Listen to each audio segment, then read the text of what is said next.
I've gone through the phase that like you get really polarized by that is so wrong, but that doesn't serve as well.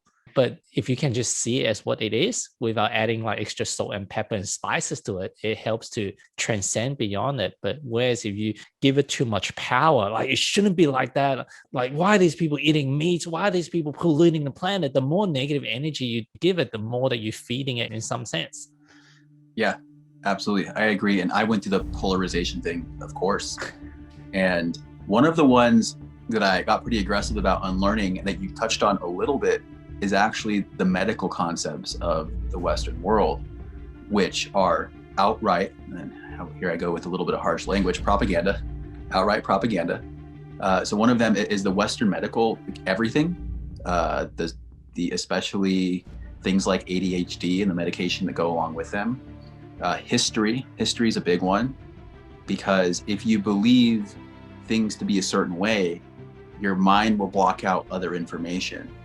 And the history of humanity is not what we're taught in school.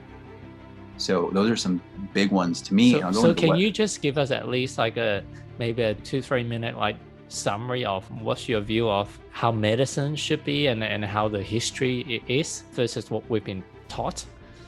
So how it started for me is when I was 9 years old, I was already checking my grandmother's blood sugar, giving her insulin, and making sure she was taking the right pills because she was completely blind from being diabetic. Fast forward to me joining the military, I signed up to be a pharmacy technician. Why? I want to serve. What does service look like? It looks like what it was when I was serving the person that I love most. Fast forward to, so that's 19 years old to 23. I'm working in a hospital. I'm doing inpatient pharmacy, I'm doing outpatient pharmacy. I know all of the medication. I'm great at it. And then my grandmother gets diagnosed with cancer, my other grandmother, right after my dad's suicide. And then this is the closest person to me. I just lost this person. I don't want to lose this person. I'm educated in this stuff. There's definitely something we can do. And I start looking into things. And that's when I realized that there is evidence, there's proof, there's Nobel Prize given to the way cancer function in the body. And everything the doctors are doing are not in alignment with the research of what we can do. Just fast, starve it, very simple. They don't do that. No, go ahead and keep eating your sugar. Here's some chemotherapy. We want money. So that's the pain point that I got to unlearning that. It wasn't even the awakening, it was prior. And then I just looked so much into it. And I have the education around the medication prior to going into this.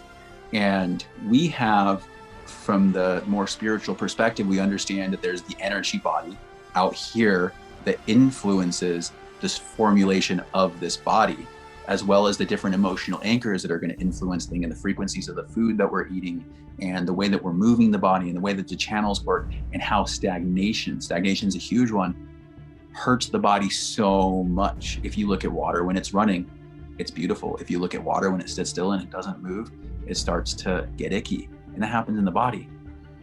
So with things like ADHD, our education system is completely ridiculous. You want to take this child with all this energy and this ability to discover and see and experience, you want to sit it in a silly chair, have it stay still for only 55 minutes, just enough time to focus, and then go on a break.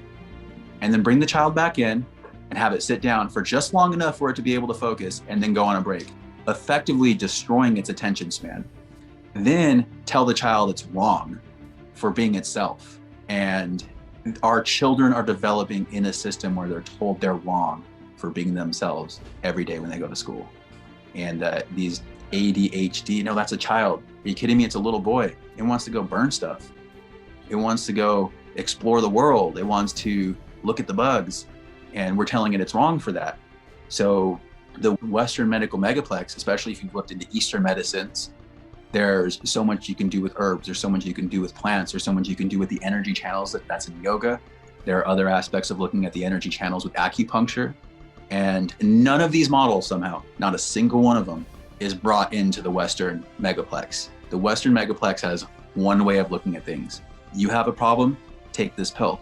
Hey, doctor, what if I was to change the way that I eat and live? No, don't even worry about that. I literally had this experience. I had a blood clot in my left leg the year I was doing the Platinum Partnership. And I was not living in alignment with my health. I had never traveled like that. I was traveling, I was enjoying myself. I was eating things that weren't healthy. I was drinking more. I got a blood clot. I go and I see my doctor, say, hey, take this medication. You're young, you're healthy. It'll work itself out. I'm like, hey man, I've been behaving like this. Do you think any of this stuff might be playing a role?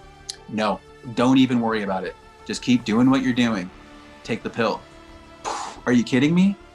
That's surreal. When there is basically infinite information out there to demonstrate that what we put in our body matters, that the way we move matters, that we have these energy bodies that matters, and that the energy flow is important.